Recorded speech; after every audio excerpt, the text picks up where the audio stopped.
views and opinions expressed in this program are those of the participants and do not necessarily reflect the views of BronxNet or the program underwriters.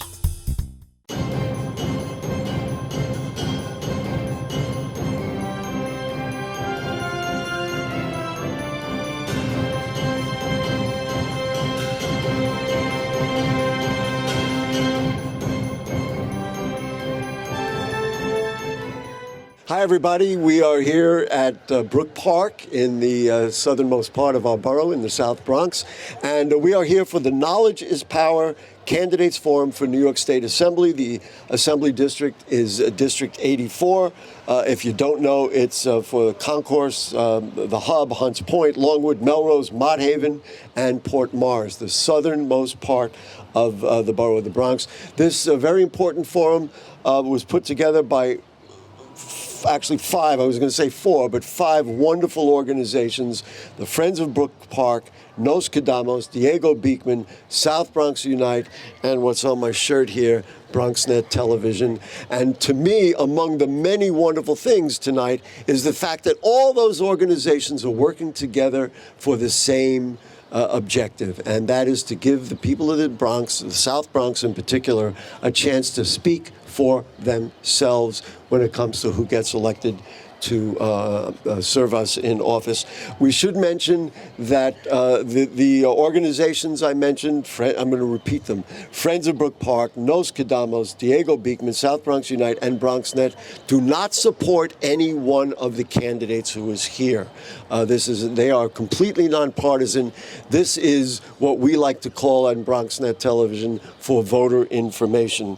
I will tell you, if you don't know, the primary is June 28th. The early voting period is June 18th to June 26th, so you don't have to wait online on the primary day. You can get in there early. There are three candidates in this race. Two of those candidates are here, so let's meet them. The incumbent is Amanda Septimo. She was a community activist in her teens, served as a community liaison for then Congressman Jose Serrano. She began serving in the Assembly in January 21. Round of applause, please, incumbent Assembly member Amanda Septimo. The other candidate who is here reminded me that he was on my TV show Bronx Talk way back in 2005, you said? All right, he's been an attorney in the South Bronx for 25 years. His expertise is in commercial and real estate transactions and litigation, civil and housing court litigation, incorporating and advising small business and not-for-profit corporations, trusts and estates, and criminal law. Ladies and gentlemen, a round of applause, Alberto Torres. The third candidate is Hector Feliciano. He cited a schedule conflict and could not be here, so we're sorry for that. We had already given some guidelines for people in the audience who will ask questions. I'm going to ask the first question, and then we'll ask people to raise their hands. If you have a question, we'll recognize you. Sir, why don't you just come over here and you'll be on deck. He's wearing a Yankee cap. I guess we can use baseball terminology. So let's just start with you, Assemblymember Septimo. Talk to us. You'll have to share a microphone if you would. Talk to us about your experience, what experience you think is relevant to the people who are here and the people watching on television, and why presumably you think you're the most qualified to be elected again in the New York State Assembly. Sure. First, I want to say thank you to all of the incredible groups who put this together. For so long, our community, I think, has been starving for this kind of engagement. So I'm really proud to be here as the Assembly member, because this is what we deserve. We deserve opportunities and spaces to be in community together, talking about what the future of our community should be, and having the opportunity to talk to our elected officials about it. So I'm really proud to be here, and thank you all for being here.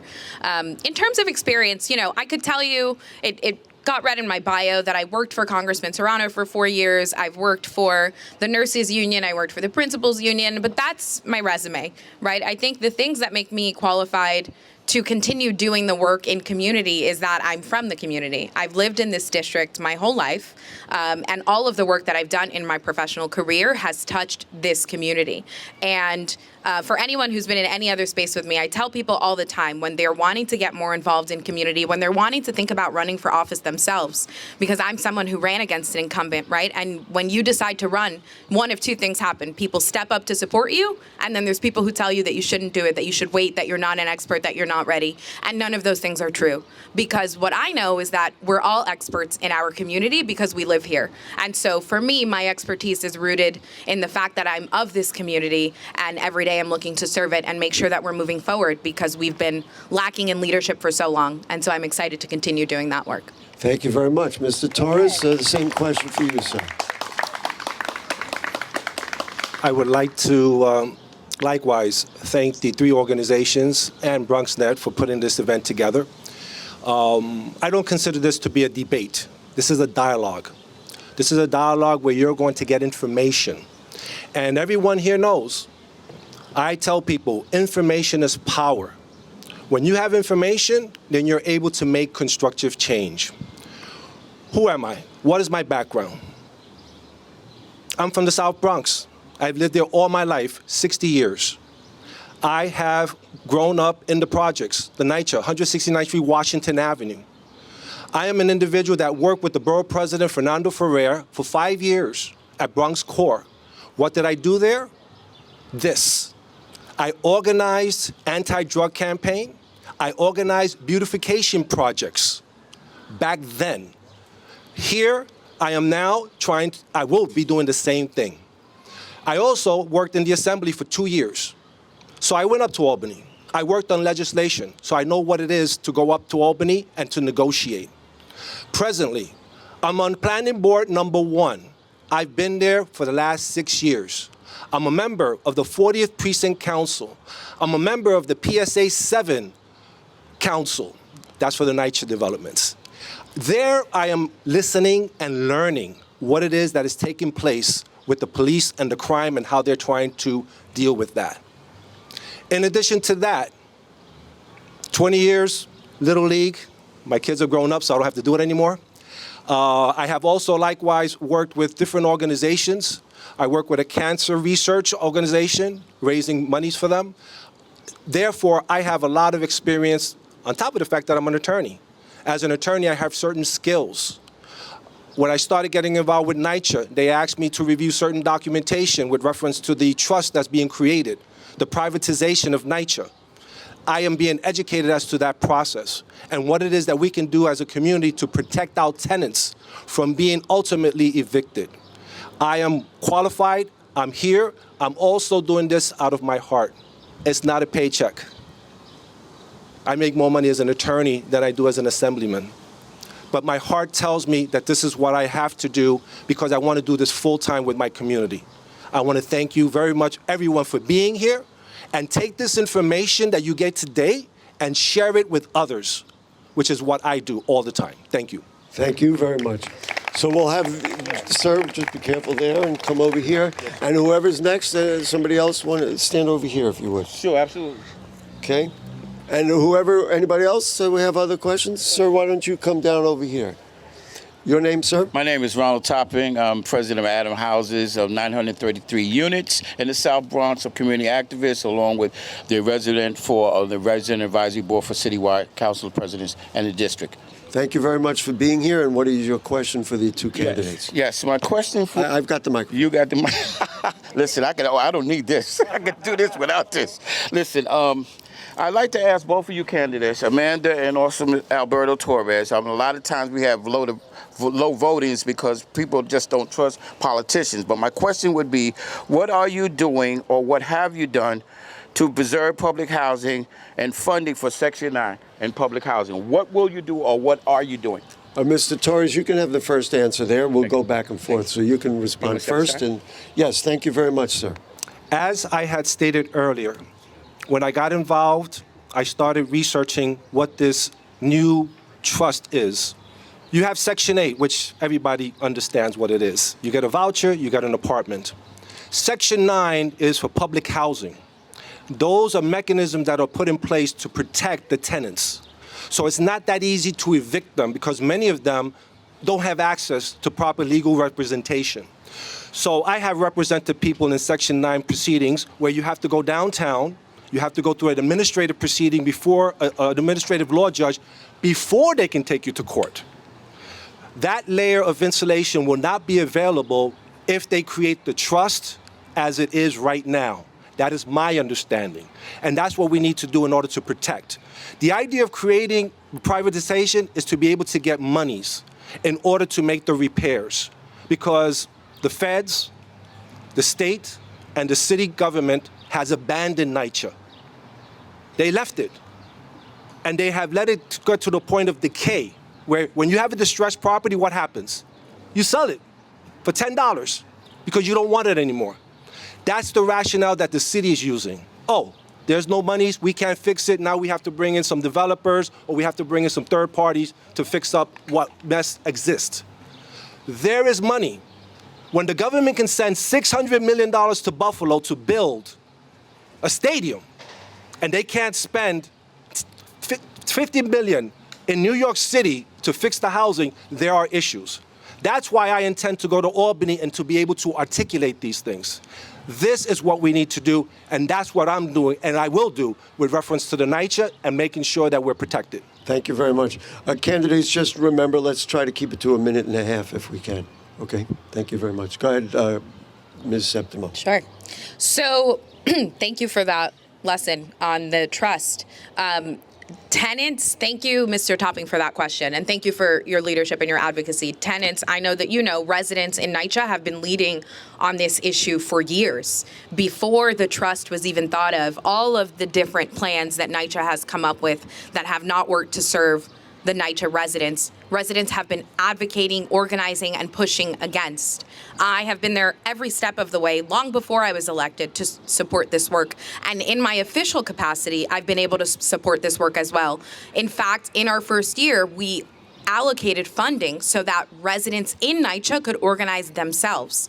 And with that funding, just yesterday, those same residents went down to Washington, D.C., organized 2 busfuls of people, and had people flying in from Alabama, from all parts of the country, to take their power in their own hands, go to Washington, and demand the money that they deserve. And that is how you build community power. I don't have to speak for tenants because they're already speaking for themselves. My job is to amplify those efforts, to amplify those voices, and fight alongside them. And so because of that, I went down to D.C. yesterday to be there, right there with them in these fights. And I will continue to advocate in that way and continue to make sure that the access that I have to government resources is going to be directed to where it needs to go, and that is building power in our community. And ultimately, we know that Albany needs to do more by way of NYCHA. Mr. Topping, I've been with you and with other tenants here in that fight, and we will continue to fight. I know that it is a long road, but I know that with advocates like you, we'll get there. Thank you very much. Sir, your name? William. William, I'll hold the microphone. Not a problem. And what is your question for the candidates? My question is, do they plan to put a bus line on Alexander Avenue below 3rd Avenue and dismiss those parked cars over by the 40th precinct, which is really annoying and tedious? Why are you concerned about that spot? Listen, two-way traffic applies. There's enough space for a bus line. There's no need for those parked cars to be in the way. They could be parked elsewhere. Got it. Give riders at least one additional option. Got it. Thank you. Assembly member? Thank you for that question. So the Bronx bus redesign kind of network just went through a major redesign. And in that process that led to the redesign of the bus network here in the borough, there was a really deep community dive on what are the things that the community wanted to see by way of transit. We know that there are many parts of our borough that are struggling with not enough access to transit, not enough interconnectivity, and especially not enough access by way of folks who are disabled. And so I'd love to further explore whether there's an opportunity to add a bus line there. We've added bus lines before, way back when I was in my teens. We extended the 6 bus line to go all the way to Barretto Point Park. So there is certainly precedent where there is need, and I look forward to working with anyone who wants to talk more about that. This opens up the Pandora's box about parking. I agree. We need to have more mass transportation. We need to be able to give access to our community members who need that. However, at this moment in time, they're building all these buildings, and they're bringing in 200-300 families, and there's no parking. In one session, when I was on the planning board, I asked the developer, why is there no parking? The response, oh, there are going to be 200 families, but they don't have cars. I was very, very, very insulted, because that is not true. We need to be able to address the congestion. We need to be able to address the future of this community. We can't just put buildings up, bring in 200, 400 families. We don't have park space for them. We don't have any parking for them. We don't have any social service programs for them to be able to provide. We need to get together, we need to organize, and we need to mobilize. And we need the help of Gary and Mike and the media. You need to come, and you need to be here when we have meetings, and I'm going to invite you to all of our meetings so that they can cover and we get more coverage, because that's a part of the empowerment. Thank you. Okay, can I really quickly? Before we move on, I just want to highlight that this is a fallacy that we get pulled into a lot as a community. We can manage, we can build responsibly, we can have parking, we can have park space, we can have schools, we can have all of those things, and we can have fair access to transit. And we can have more bus lines, and we can have subways that work, and we can have safety. You don't see communities in Manhattan being forced to choose. And we, as leaders, have to break out of that idea that we have to choose between this or that, paint this neighbor against that one, because we are all in the same fight. We are all in this community. And that scarcity mindset is what's going to keep us behind. Thank you very much. Your name, sir? Carlos Sierra. My question is related to the environment and health. To the panelists, what are your plans, or what are your do you have an initiative when it comes to reducing the percentage of asthmatic in the Bronx, and when it comes to like green and having, let's say, best quality air? Is there any plan that you have? Okay. Thank you very much, Mr. Torres. And again, let's keep it to 90 seconds if you can, sir. One is alternative energy. I have met with Nostradamus. They have come, they have a pilot project with reference to solar panels. They're looking at putting one in my garden. Why? There's a transition. We have to educate ourselves as to the realities of solar panels and how it can impact our community in a positive way.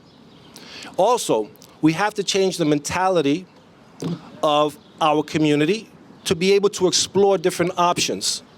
So when we had the meeting, there were some people there who were objecting, and we listened to Nostradamus, and we're working on being able to implement, because there was concerns about safety, theft, et cetera, because we have those issues within our community.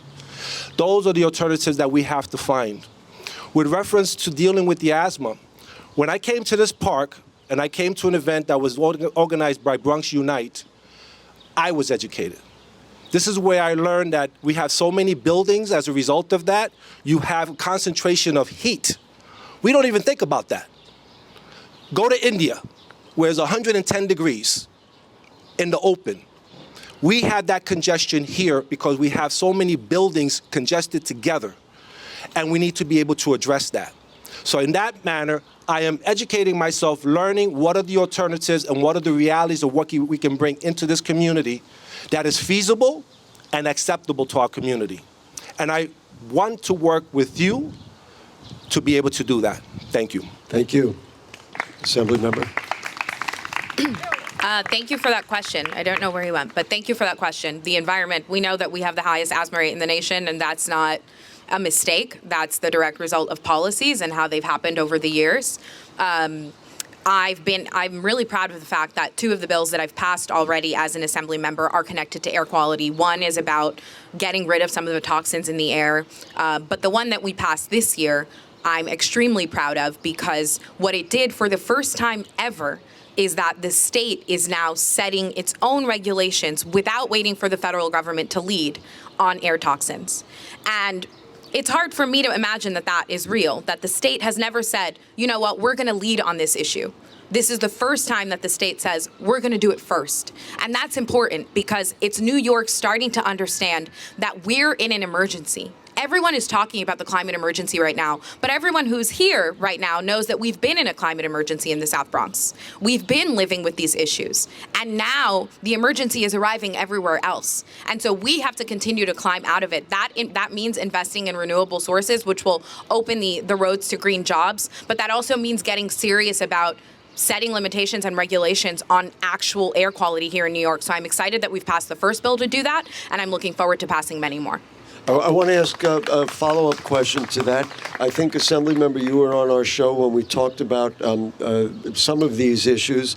The governor and the New York Power Authority has come through with another plan to create more green technology in the delivery of energy.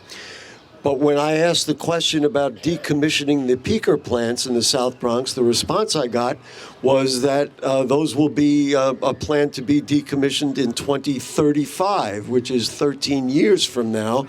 I expressed I didn't think that would make advocates in the South Bronx very happy. So I'm curious about you as an Assembly member and you as a prospective Assembly member, what can be done about decommissioning the peaker plants that are destroying the lungs of our kids ahora, now, as opposed to 2035? Yeah, thank you for that question, Gary.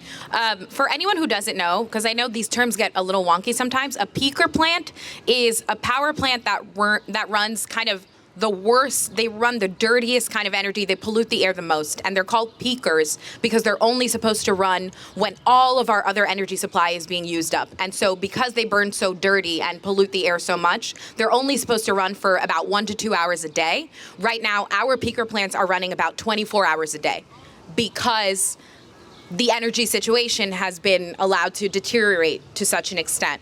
And so you can imagine why it's so harmful for our community and why there's such an urgency. I recently joined South Bronx Unite, We Act, The Point, so many of the organizations that are hosting as well today, for a rally to demand the governor to super speed up that timeline, but most importantly, to tie the timeline for closing down these plants to all of the renewable energy projects that we know are going to come online. We are pouring billions of dollars into development in clean energy and hydropower and wind and solar. And we know that those projects are going to come online and there's going to be access to clean energy. And what we're saying is in the South Bronx, we have been at the front of the line for impact, for all of the harm. And now it's time for us to be at the front of the line for solutions. So the moment those clean energy projects come online, they have to decommission those peaker plants. And we're actually looking to write legislation to force them to do that.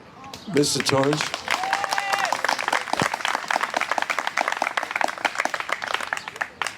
What we need to do is, as I had mentioned before, find alternatives. We can make the South Bronx the pioneer. Go to Albany and say, hey, come here and experiment with us with all the renewable. Put all of your billions of dollars into our waterways, into our winds. Start here. Don't start upstate and then bring it down here, because that's what they're doing. Those are projects that are going to take a long time. But there are some that we can do. If we decide that we're going to convert everything and put them solar panels on all of these buildings, we're consuming less. The peakers, unfortunately, are just not servicing us. They just happen to be located in the South Bronx. Because the reality is, the South Bronx has always been the dumping grounds. Always has been the dumping grounds. And this is just an example. The utility companies, we have to hold them accountable. Because those CEOs make a lot of money. And all I see is my rates going up. I don't see them ever coming down. So we need to investigate why we're spending so much money and why we have to run these facilities 24 hours a day, and to figure out how we can bring that down and reduce it. Because unfortunately, we can't stop it tonight, because then we won't have any energy source. We won't have anything to talk about either. If you would step forward, sir. Your name is? Caesar. Caesar, what's your question? Okay, this has to do with cannabis industry. How or what can you do to protect small businesses or entrepreneurs from being outcompeted by big business. Okay, Mr. Torres, you're first. On 140th and Willis, there's a school across the street. At this moment in time, there's a shop. They cannot sell it legally, but they can give it away. Where I have my office on Cortland, on that corner, there is another cannabis. They're supposed to be serving coffee. They're supposed to be serving tea. When you go in there, they don't serve that. They also had these signs, these memes, these little things that the kids are attracted to. It's in the middle of 4 schools. And I went to meet with the principals in those schools to organize, to be able to close them down. By next year, it's going to be legal. And we're going to have to deal with that. So, you know, a liquor store, they have to be a certain distance away from a school, et cetera, et cetera. That, you know how far you have to be from a school for the cannabis? 50 feet across the street. As a legislator, we need to be able to change that so that we can make sure that they're not that close to the schools. With reference to what do we do with the cannabis in the future, that's something that's going to be open. Same thing that we had with bail reform when that came out, and the disaster that we've had as a result of that and the crime that people going in and out. We need to be able to address that, and we need someone in Albany to articulate what are the long-term implications of something that we do today. Because the government is going to make a lot of money from cannabis, and that's the reason why. Where's the money going? If they're going to be here selling it, then they should be sending the money here. Thank you very much. Ms. Septima. Sure. So I just want to share a little information. I agree that money needs to be reinvested into our communities from the marijuana industry. 50% of all of the money that comes in, this is written into the law already. This is not an idea that will happen. This is not something we need to push for. This is already the law. 50% of all of the money that comes into the state from cannabis sales will go directly to education. The other 25% will go to, another 25% will go to a community-controlled board that will spend locally. And the last 25% will go into addiction and recovery and that sort of spending. So that's 100% of those dollars that are already going to be allocated. Already going to be allocated. And the regulations on where a shop can be with relation to a school or a church, those rules have not been written yet. And I just want to make sure that we're not living in a world where we're sharing misinformation, where we say things that are not true, because our community has had enough of misinformation and things that are not true. So those rules will be written. Because what I don't want, when we don't realize that we have an opportunity to influence process, that's how we count ourselves out. When you think rules are already written, that's not true. We still have time to say, hey, I think a shop should be 500 feet from a school. Hey, I think there shouldn't be a shop on the same block as a school at all. All of those opportunities will come. The city will write those rules. The state passed the law, but the city will write the implementation. So I don't know where that 50 feet came from, but it's just not true. And the original question was, how do you make sure that it's our community that benefits, right? And not these big companies, because it's our community that has suffered from the criminalization of marijuana. It's our people. And I think the way you do that, we've also written that into the law. There is a set number of licenses that will go to people who have been impacted, family members, people who've been to jail themselves because of marijuana convictions, making sure that we're building equity into every step of the process. We also have allocated $200 million to help those people start up their businesses because we know that it can be expensive, and we're looking to expand that number. But most importantly, I think it's making sure that our community benefits and that our community is protected in the implementation. And I'm looking forward to working with you all every step of the way in that. Thank you very much, sir. Come on down. Hello. Hey, Gary. Your name? Henry Obispo. It's a pleasure to be here in a historic engagement. My question is, because we are at this park and we are engaging, and it's a community space, but also is a space where, if you look back, there's food growing. So go ahead, let's ask the question. Specifically, because of that, my question is, because of the realities in the South Bronx around food scarcity, What have you done during your tenure and or your lifetime to address that? But also, what do you think are the solutions moving forward to solidify in our communities food sovereignty and to be able to democratize food and not continue generationally with this disinvestment when it comes to nutrition and food and access? Thank you very much, Ms. Septimo. Thank you for that question. So food is a huge thing, right? We all know what happens when you go to the supermarket and you want to go buy fresh produce. The price is through the roof, and the things are not always that fresh. And that's what we call a food desert, right, in sort of the political speak. It doesn't make a lot of sense to have a food desert when you have the Hunts Point markets here, and they're the largest food distribution center in the world when you look at the three markets together. In the world. There's no reason why we shouldn't be benefiting directly as a community from the proximity of these markets. One of the things that my office has done is work really closely with the produce market to continue to build connections with the community as it exists today. And we saw some of that begin through the pandemic. That was born of the emergency, but we want to grow that. We want to say that in times when there's not necessarily an emergency, that we should also still be meaningfully digging in to building community relationships and making sure that we're expanding options for healthy food. And my office is also really excited to invest in projects that are thinking about food sovereignty and that are making sure that we're committed to the idea of exploring what it means to grow our own food here in our own neighborhoods. What does that mean? What does it look like? And how do you put those dollars? How do you put your money where your mouth is, literally, and make sure that we're getting what we need? So thank you for that question. We're working on it all the time. I know that you do a lot of work in this space, and we look forward to continuing to support it. Mr. Torres? This is a beautiful open space, and I was when I was invited the first time, I was quite impressed. What I have been doing? Exactly what you said. I've been with my community garden for the last 10 years, and what I do is I maintain it. That's what I do. My family and my friends and neighbors, they're the ones that grow. In addition to that, during the pandemic, I'm an attorney, so I have clients who are distributors. And when we had the pandemic, I went out, I spent $1,000, and I made 80, with my kids, 80 packages when everybody could not go out, and I had them, my kids, deliver the food to people in the community. Seniors that I knew, people that could not go out and eat. I am a person that always contributes and always works.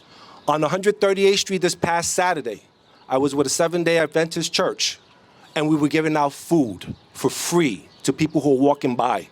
I just contacted another friend of mine who's going to donate water.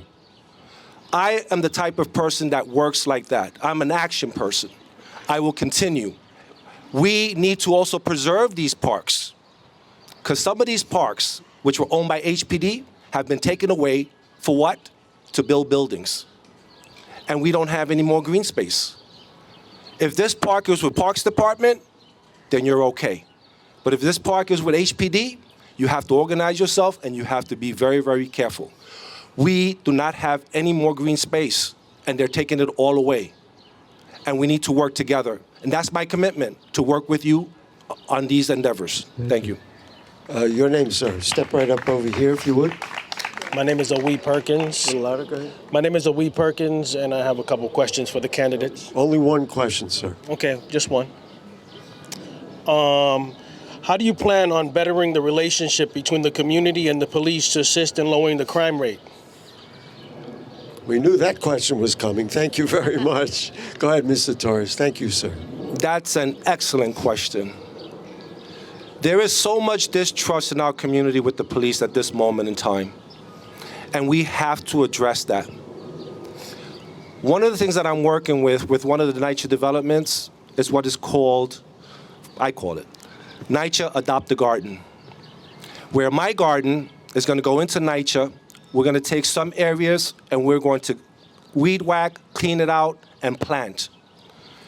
And one of the commitments that I've gotten from the precinct is that when we do that, there'll be a cop car there, because many of the community members are concerned that if they do that, they might be in danger. We need to take our streets back. And the only way we're going to do it is exactly the way we're doing it here. So the next time that we have a dialogue, I will ask everyone here to bring someone else, so we duplicate it. And then the next dialogue, we do the same. So here we have 50, 100, 150. Then we have a presence on the streets, and that's how we will be able to combat the crime that's on the streets. We need to take back our streets safely and working with the police department to ensure that we're doing it safely. Thank you. Thank you. So I think the question was about community and police relations, right? I don't know where the gentleman went, but I want to make sure that I answer his question. So I think that what's missing a lot between community and police relations is mutual understanding and mutual respect.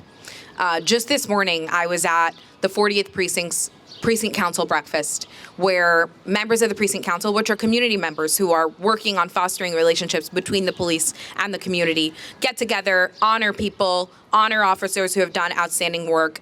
And one of the officers said a really poignant point, I thought. He made the point that, 99% of people in our community are good people who just want to get home, live their life, be with their families, be safe, go outside, go to the park, see their kids do better than them. That's 99% of people in our community. And the same reflects in officers. Officers ultimately sign up, we hope, that 99% of them sign up to help. And many of us have families that come, my grandparents came here from the Dominican Republic in the 60s. Many of us have families that come from places where if you call the police, maybe no one answers. And if they do, they're not necessarily coming to help. And that's a reality that we carry into our community today.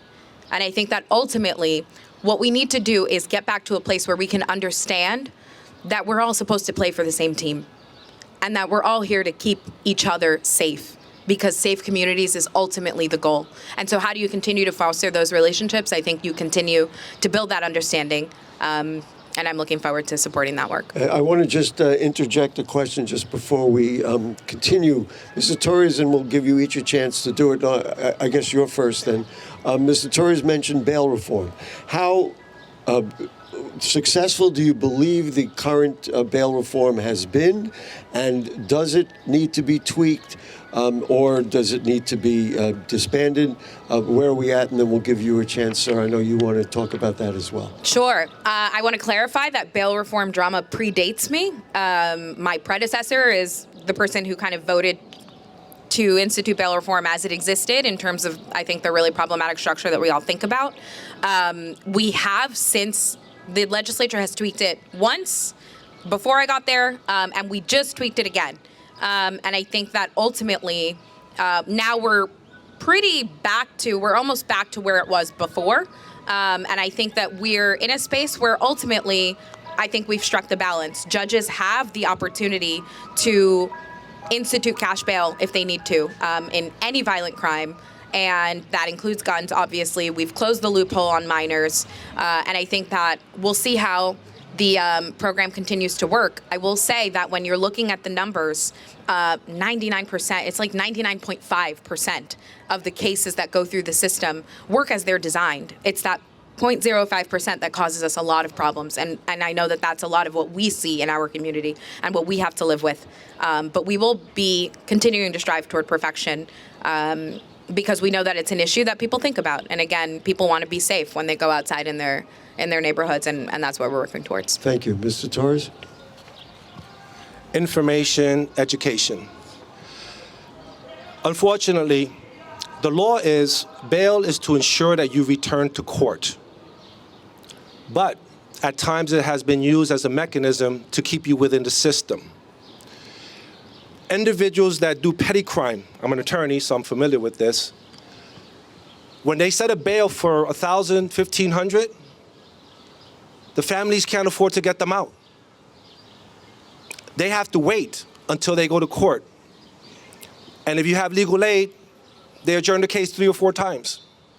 On Netflix, there's a program about a young man, couldn't pay $1,500, was incarcerated, was beat up, et cetera, got out, had a lawsuit, but he was destroyed. He was in the system. Bail reform was a reaction to that. The problem with the bail reform is that it took away the discretion of a judge to set bail. They couldn't set any bail. So if someone had a gun charge at a certain age, they couldn't set bail. They let them go the next day. And what happens? If there's no enforcement, there's no punishment, the kids go back out and do the same thing. We have to balance it out, because the bottom line is public safety. The bottom line is that I want to be able to walk down the streets. I want to make sure that when my kids are coming back on the trains at night, they're safe. I want to make sure that you can walk your streets. Bail reform has been modified. They're giving it, and like the Assemblywoman said, we need to tweak it. And we need to find the proper solution. What is the solution? Poverty. We need to address poverty. We cannot criminalize poverty. We cannot make it a crime to be poor. And that's what happened. If you don't have $1,500 and you're caught in the system for a petty crime, now you're incarcerated. Okay, Mr. That's what we have to address. We just want to Thank you. move on. Okay, stand over here if you would, ma'am. Your name is? Carolyn Chamorro. I'm a resident of the community.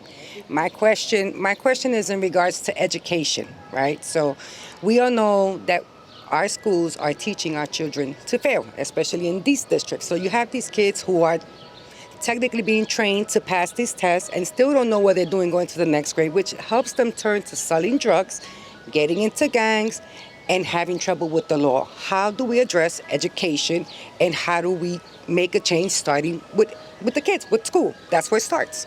So that the kids actually learn something and can become something that we're all proud of. I've just added that. Okay, so you're first on that? Okay. Yes. So thank you for that really important question. I sit on the education committee, and I listed it as my number one priority. It was the only committee, not the only, but it was the number one committee that I was clear that I needed to get on, because education, I think, is the path to success for everyone, including our kids. And I'm really proud to say that for the first time ever in the history of state funding, last year we were able to fully fund public schools in New York City. There was a lawsuit filed to make sure that students in New York City got equal funding. That lawsuit got filed originally in 1991. In 1991, parents had to sue to say our kids are not getting the money that they deserve. And in 2007, it got resolved, and the courts agreed that kids were being robbed of their education because they didn't get the money. And for all those years in between, we had representation that was letting that money go. I'm so proud to say that we have that money coming to our district now. But now the real work starts. Now we have to make sure that that state money that comes to our community actually gets into our schools. We just saw that our city council and our local government is going to institute cuts to schools. They don't have to. We just send all the money. And so it's a balance. It's a balance of advocacy on every level, because not everything is about money, but a lot of things are. But it's also about making sure that we're demanding the best. We know that public schools can do great work because we see it happen just a subway ride away in Manhattan. And it's about making sure that we're bringing that fight to our local government and every level of government to say that we're not going to accept these failing numbers anymore, because it's not right for our kids. Thank you. This is an example of what Arlene was saying. What I hear. I go to Albany, I get money, it comes down here, I don't know what happens to it. We have to be able to hold all of the elected officials accountable. If the money is coming from down up there and is coming down here, and the locals are the ones that are distributing it, then I, as an assemblyman, will put the pressure on City Council to be able to influence the legislation necessary to ensure that it's going to come here. How do I do that? With you. When you come out to vote, when you show them that you vote. Because if I can get all of these 8 developments in NYCHA increase 10, 15% of the votes, and then we go to the City Council, they will pay attention. That's what we need to do. We need to mobilize. Fluff, fluff, fluff. I did this legislation, whatever. I'm here to work and mobilize with you. That's what we're going to do. I cannot do it by myself. I need your help. First, I need to get elected so I can have a platform. And we can address that education. That 40th Precinct Council, I was there. There was an organization that she has 24 hours where she has a daycare. I'm going to visit her to find out what's her magic so that we can replicate that. Mr. Torres, we really need to move on. We have a lot of people asking questions, so let's try to stick to the I'm just going to quickly, I want to quickly respond. I just want everyone to remember, and I know that you all know this because everybody here is a community leader, you don't need a platform to do work. You don't need to run for office to do work. You don't need to wake up and put your name on a ballot to do work. And I just encourage everyone to be mindful of people in our community who say, elect me and then I'll work. Because we know that there are people every day in our community doing work who are not elected.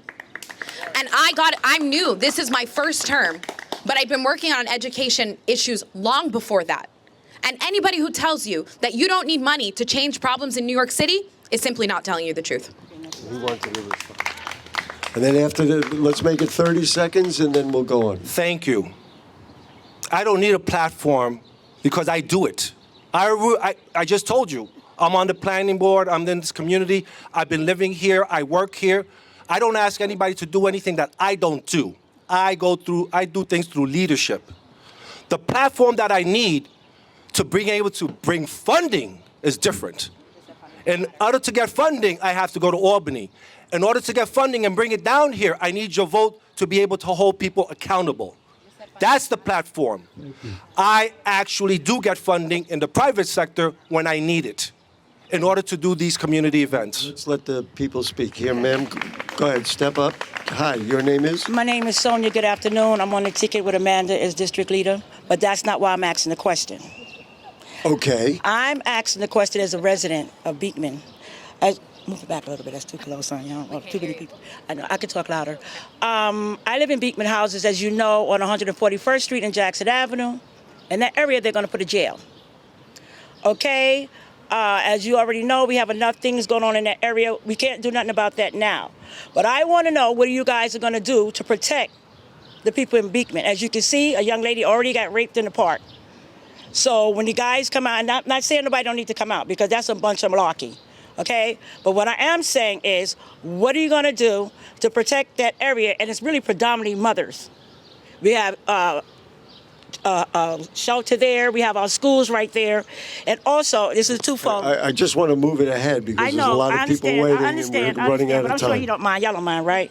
Well, okay, twofold. I might mind because you're not going to get a chance I understand, to talk. but this is important. Twofold. I want to talk about the use of drugs and the needles being left, because this is important. No, I'm sorry. You asked about jails. We're going to talk about what do you think the effect of Let me ask my question. Please. It's a twofold because they go together. They go together, okay? Because people will come out and they will be shooting drugs, and I'm seeing people kids walking past with people shooting drugs in their face. So I think this should be addressed now, sir. Okay. Okay. Listen, I'm not disagreeing. No, I I'm know. just I understand fending what for you're the other saying, people. but we Mr. keep Torres, go going. ahead. The question was about jails. Let's talk about the effect of the jail that might come to this, that will come to this neighborhood. I'm familiar with Diego Beekman because when I ran for the city council in 2005, I met Arlene Parks at that time. I also know and I'm familiar with the prison because I have gathered information and I have been educated. Promises were made. Oh, we're going to do a supermarket. We're going to do this. We're going to do that. Right now, they're clearing the foundation to be able to build a prison. I don't want a prison. The prison should be right next to the courthouse because there's space there. Talking about pollution, how are they going to transport the prisoners to the courthouse through our community? You're going to have what, 10 buses going back and forth when you could just build it right there on the system? Oh, they will say, oh, we can't build it near the courthouse because it's going to be too high. My understanding is that they're building 12 stories. We need to mobilize. That's what we need to do. And we need to register to vote, and we need to vote. Because if we don't engage, if we don't vote, if we don't hold our elected officials accountable, then you have no power. So what we need to do is make sure that everybody in Diego Beekman is registered to vote, and we need to pull them out.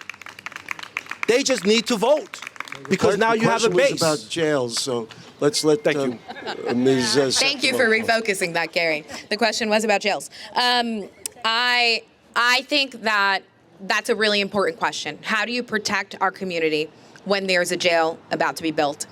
And I fought at every point possible to prevent this jail. I haven't given up hope that we've lost all sight. I think we can keep fighting, and we will keep fighting every step of the way. But in the meantime, we can also make sure that the community is getting its just due. By way of keeping people safe, Diego Beekman has a lot of issues with police response.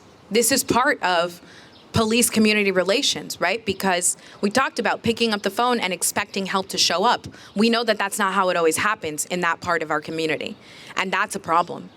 And so we can talk about holding elected officials accountable, and that's important. And I'm happy to be here as an elected official, but I think we have to hold our other levels as well. But we also have to talk about how our city resources are being spent and how they're being supported in our community or not. And this is an example of when it's not. And so we need to keep working and creating pressure and making sure that we're having the conversation about how we need resources to show up in our community like they do in every single other one. And I'm committed to continue to do that work with you. And the drugs is... Well, we just don't have a time. We have a lot of people asking questions.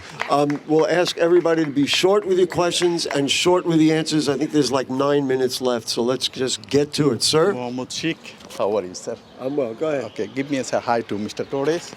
Let's leave the hi for the side, and let's get to the question. Hello, everyone. Just ask a question. It is my privilege to introduce the beauty of democracy. That is why Amanda Septimus here, and she accepts the debate. At the same time, I want to say thanks, Mr. Torres. What is your question, sir? I'm getting to the question. Who is working at the board with the big boys of the community? First and foremost, I want to thank the organizer for that kind of opportunity. At the end, all my questions belong to the South Bronx. What you have the plan to make it happen? What is the poor congressional district in the United States? That's South Bronx. What is the plan you had, Mr. Torres? Give us the briefing. And Mr. Amanda, thank you for the opportunity. Thank you. Everybody. So just an overall question about improving the South Bronx and poverty. So let's do it. Your mic is not working anymore. The question is just about improving the economic situation of our community. All right, let me just repeat then. The question was about improving the community in general and poverty, right? Okay. Let's get quick answers so we can get as many people as we can. Sure. I think we need to continue to invest in opportunities for people to improve their economic situation. We know that we have sectors that are growing and are booming, like the tech sector, like the green jobs sector. And these are all spaces where you don't have to have a traditional educational background to jump in and be very successful in a short time. You can train for 6 months, 3 months, a year, and suddenly be making $40,000, $50,000, $60,000 right out of the gate. That's an opportunity to transform so many families here in our community. And so we want to keep growing the opportunities. We know that the state is going to be growing green jobs. We want to make sure that those jobs come here. We know that the state is investing in the tech sector. Let's invest in the tech sector in the South Bronx. Mr. Torres? I agree. But we got to stop talking, and we got to start doing it. We have to bring the resources. We have to bring the jobs here. We're losing all of our industrial space because they want to build housing. So when you bring jobs here, where are they going to be?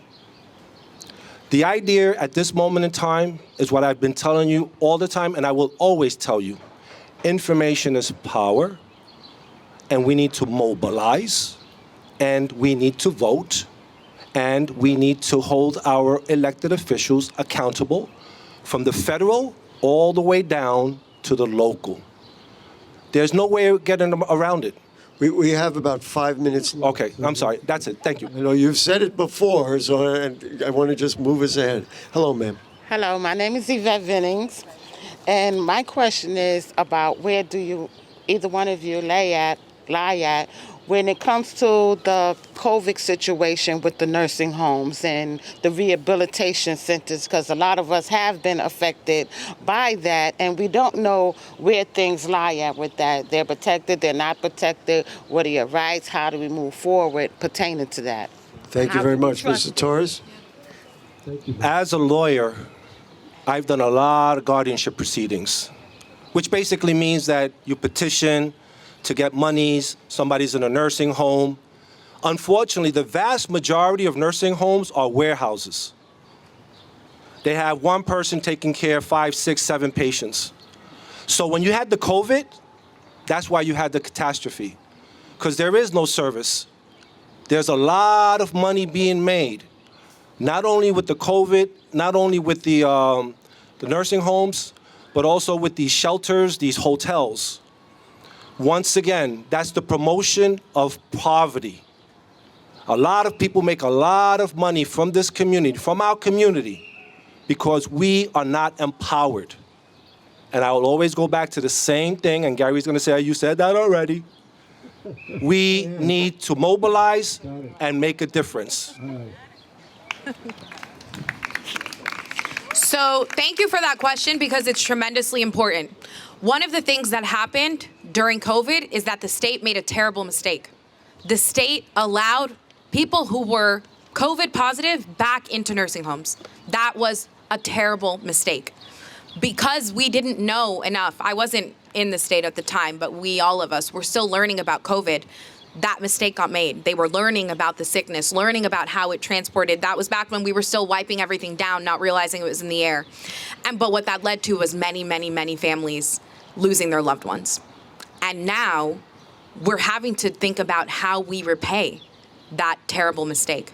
We'll never be able to replace those people who were lost. We will never be able to fix that. But now I think we owe compensation to those families. That is a big debate on the state level right now, and I'm a full supporter of making sure that those families are compensated for their pain and that we're doing everything we can to make sure that we never repeat a mistake like that again.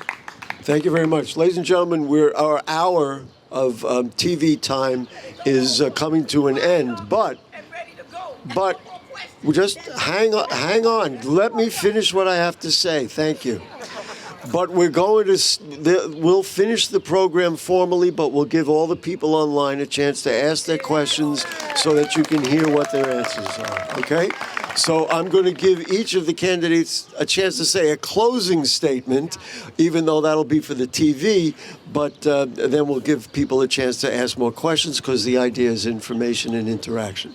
So you're first, Okay. Ms. Septima. About a minute, if you will. Sure.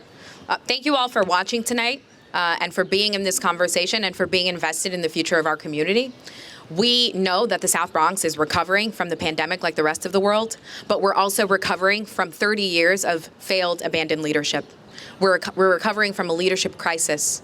And I know that we can continue to rebuild and we can be stronger and we can make the Bronx the best it has ever been together. And I'm asking for your support to continue in this fight, to continue building the community and making sure that we continue to move forward together. Thank you again for being here tonight. Thank you, Mr. Torres. You have 1 minute. Once again, I thank you for participating in this dialogue. It is very, very important that we engage and we share information. I am transparent, and I will give you whatever information I have and I gather and promote us working together to mobilize. Unfortunately, our elected officials are continuing to fail us. They're not coming into our community, they're not organizing, they're not finding out what the issues are, so that when they go up to Albany, or they go down to City Hall, or they go to Washington, they will be able to articulate the needs of my people, of my community. Because I've been here 60 years, and I come from NYCHA, and I know what it is to live in poverty. I grew up on public assistance, also known as welfare. So the idea is for us to be able to get together and confront the poverty that exists in this community. And the only way we're going to do that is by bringing resources. And the only way we're going to bring resources is by holding our elected officials accountable. And when I'm elected, you can hold me accountable. Thank you. Thank you. Ladies and gentlemen, for the TV portion of the program, we're going to end the program. We're going to thank the Friends of Brook Park, Nostradamus, Diego Beekman, South Bronx Unite, and BronxNet for bringing you this very important forum. Thank you so much, and we'll see you on Bronx Talk and the Bronx Buzz. Good night.